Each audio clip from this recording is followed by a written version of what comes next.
নলবাৰী হৰি মন্দিৰত জিলা প্ৰশাসনৰ উদ্যোগত সমূহীয়া বিবাহৰ আয়োজন কৰা হৈছে। সম্পূৰ্ণ বৈদিক ৰীতি নীতিৰে সম্পন্ন কৰা হয় এই বিবাহ কাৰ্য। বৃহৎ আয়োজন, চৌদিশ উখল মাখল আয়তিৰে উৰুলি, বেণ্ড পাৰ্টিৰ শব্দৰে উদুলি মুদুলি হৰি মন্দিৰৰ বাকৰি।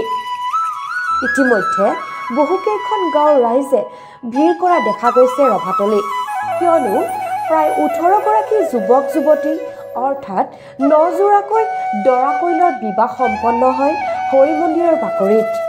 কাৰোবাৰ 3 বছৰীয়া, কাৰোবাৰ 5 বছৰীয়া প্ৰেমে বিবাহৰ ৰূপ লয় এই হৰি মন্দিৰ প্ৰাংগণত।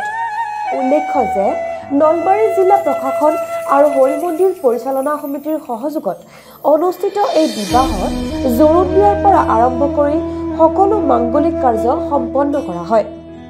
আপোনালোকে দেখিছে যোৱাবেলিও আমি এনেদৰে আয়োজন কৰিছিলোঁ শুভ পৰিণয় আৰু মানে সামূহিক বিবাহ কাৰ্যসূচী। আৰু আমাৰ মূলতঃ নলবাৰী সমষ্টি আৰু নলবাৰী জিলাৰো বিভিন্ন অঞ্চলৰ পৰা যিসকল দম্পতি ইচ্ছুক আছিলে যে বিবাহ পাকত তেখেতসকল আবদ্ধ হ'ব আৰু বিভিন্ন কাৰণত তেখেতসকলে পৰা নাছিলে, তেওঁলোকৰ বাবে কৰা হৈছিলে। আৰু আমাৰ প্ৰত্যেকটো কাপোলৰ লগত এগৰাকী শুভচিন্তক আছে, স্পন্সৰ আছে, যিয়ে তেখেতসকলৰ বস্তু বাহিনীখিনিৰ যোগান ধৰিছিলে।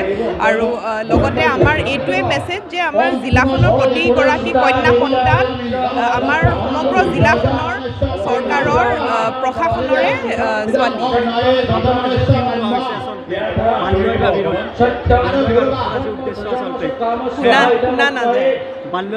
হয় হয়, নিশ্চিতভাৱে যিটো মাননীয় মুখ্যমন্ত্ৰী মহোদয়ৰ এটা মহৎ উদ্দেশ্য আছে আৰু যিটো আমাৰ দেখা যায় যে যদিও আমি ভাবোঁ বাল্য বিবাহ ইমান প্ৰচলন নাই, কিন্তু মাজে সময়ে আমি সেইবোৰ দেখি থাকোঁ।